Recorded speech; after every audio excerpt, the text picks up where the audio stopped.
ऐसा होता है ना, इसको बांध कर पर सरक जाता है और मंदिर से निकलते हैं आगे दोनों दिन से, तो इस वजह से दिन का न था न होना है न होगा। काफ़ी सारी भीड़ मई जून में इस साल चतुर्मास अधिक मास की वजह से बहुत सारी लाखों की श्रद्धा पहुँचे हैं। अभी यात्रा बिल्कुल कम है, बरसात की वजह से कम हो जाती है। और ये आप मंदिर में नारायण पर्वत है और उस सामने पर्वत है, और ये जो मंदिर के साइड में है ये नारायण पर्वत है, और ये उर्वशी पीठ है, सामने उर्वशी पर्वत है, उर्वशी और नारायण पर्वत है, वो अभी सामने से दिखाई देगा। ये अलकनंदा नदी है जो कि आप हमेशा भगवान के चरणों से निकलती है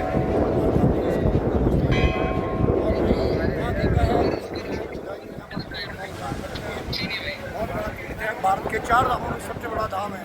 सतयुग का धाम बद्रीनाथ है, त्रेता का धाम इस टाइम आना चाहिए। और द्वापर का धाम द्वारिका है, और कलयुग का धाम जगन्नाथपुरी है। 4 धामों में सबसे बड़ा धाम है। और अभी मई जून में तो बहुत ज़्यादा भीड़ होती है, अभी आना चाहिए। बरसात में थोड़ा बहुत दिक्कत होती है, मगर मंदिर धर्मशालाएं और सभी जगह प्रेम से दर्शन हो जाते हैं। सितंबर अक्टूबर में अच्छा सीजन होता है, आप आइए। जुलाई अगस्त में थोड़ा बरसात की दिक्कत होती है, बाकी तो रोड हर 2 किलोमीटर में डोजर लगे हुए हैं। गवर्नमेंट की अच्छी व्यवस्था है। दामी जी ने जो आपका ये रोड की व्यवस्था करी है, रोड ब्लॉक पहले तो बहुत दिनों तक रोड बंद होता था, अब रोड हर 2 घंटे बाद खुल जाता है। हर 2 घंटे में उनके डोजर वगैरह रखे हैं, कर्मचारी इनके काम कर रहे होते हैं। 4 धाम कॉरिडोर की वजह से यातायात बहुत सुकून है। 4 धाम कॉरिडोर की वजह से यात्रा बहुत ज़्यादा सुकून है और अभी बहुत ज़्यादा अच्छी व्यवस्था। इस समय भीड़, हाँ मई जून में कुछ अव्यवस्थाएं जरूर हुई हैं, जिनको कि यात्रियों ने उस परेशानी का सामना किया।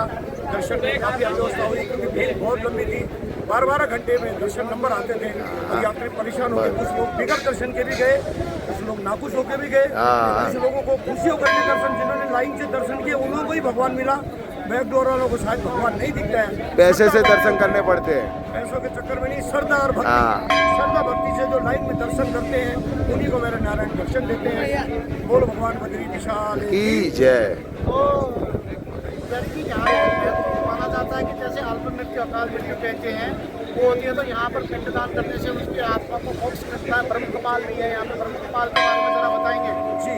ये सबसे पहले तो जो भी यात्री आता है अपने तीर्थ पुरोहितों को मिलकर अपनी वंशावली ढूंढता है, जिसमें कि उनके पूर्वजों के नाम होते हैं। 200 साल पहले आदमी कैसे आया होगा, वो नाम होते हैं। जब वो हरिद्वार से पैदल आता था यहाँ पर, अब उनसे मिल करके अपनी पोथी में नाम देखता है और उसके बाद पुरोहितों से तीर्थ पूजन का कर्म करवाता है, पिंडदान का कर्म कराता है। शास्त्रों में इस पिंडदान का बहुत बड़ा महत्व है। पिंडम कृत्वा विशाला है जो विश्व भावनी अन्य तीर्थ नीचे केवलम तर्पणम आचरे। इस विशालापुरी में पिंडदान देने के बाद में किसी क्षेत्र में पिंडदान नहीं होता है, मगर यहाँ पर पिंडदान पहले गया से करके आना पड़ता है। पहले गया होता है, गया में भगवान की ब्रह्मा जी चरण है, हरिद्वार में नाभि है, देवप्रयाग में भक्त स्थल है, और यहाँ पर कपाल है जिसमें कि मोक्ष का पिंड होता है। यहाँ पर पिंडदान देने के बाद में पितृ लोग वैकुंठ में निवास करते हैं, इसीलिए इसका बहुत बड़ा महत्व है। शास्त्रों में इसीलिए लिखा गया है कि इस विशालापुरी में पिंडदान देने के बाद में किसी अन्य क्षेत्र में पिंडदान की आस्था पितृ लोग नहीं रखते, क्योंकि तब स्वयं भगवान वैकुंठ में भगवान के साथ निवास करते हैं। यही यहाँ का महत्व है। तो पुजारी जी यहाँ पर कहते हैं कि प्रभु श्री रामचंद्र जी ने भी लंका में विजय प्राप्त करने के बाद यहाँ पर पितरों का श्राद्ध किया था।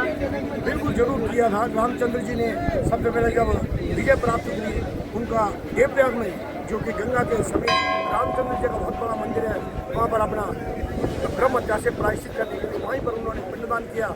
उसके बाद बद्रीनाथ में आए। पांडवों ने भी अपने ब्रह्म हत्या पे निवारण के लिए उन्होंने भी कौरवों की, पांडवों का युद्ध कौरवों का हुआ जब, उसमें उन्होंने भी प्रायश्चित करने के लिए पांडवों ने भी यहाँ पर पिंड किया। सभी देवता लोग इस भूमि में आने पर एतत् पंचशिला मध्य सिद्धो बद्रिकाश्रम में आशाना मध्य दानम देवानाम दुर्लभम, 5 शिलाओं के मध्य में देवता लोग भी दान पुण्य करने के लिए तरसते रहते हैं। इसीलिए इसको विशालापुरी नारदीय क्षेत्र जाना जाता है। मंदिर विशाल, लक्ष्मी ने विशाल वेद का लक्ष्मण के अपने पति के पक्ष में, यही हमारा वार्ता है। जय बद्री विशाल। महाराज जी एक अंतिम प्रश्न मेरा आपसे, यह बहुत अच्छा लगा आपसे। ये हिंदू धर्म शास्त्रों के अनुसार कहा जाता है कि स्वर्ग को जाने का मार्ग भी यहीं से, और पांडव भी स्वर्ग यहीं से गए थे। जी हाँ जी, मैं वहाँ पर 2-3 बार फोटो लेके गया हूँ और काफ़ी ग्रुप मेरे अभी भी आते हैं। मैं सतोपन ट्रैक भी करवाता हूँ। मैं 1997 में सतोपन तक ग्रुप लेके गया था, वहीं से युधिष्ठिर स्वर्गारोहणी के लिए वहीं पर पुष्पक विमान आया था युधिष्ठिर के लिए। माना से आगे वसुधारा, वसुधारा के बाद लक्ष्मण, लक्ष्मण के बाद चक्रतीर्थ, चक्रतीर्थ के बाद स्वर्गारोहणी, स्वर्गारोहणी के बाद आगे 3 किलोमीटर जो है सूर्यकुंड, चंद्रकुंड, और वहाँ पर आपके ये जो स्वर्गारोहणी की सीढ़ी आज भी स्पष्ट दिखाई देती है। यहीं से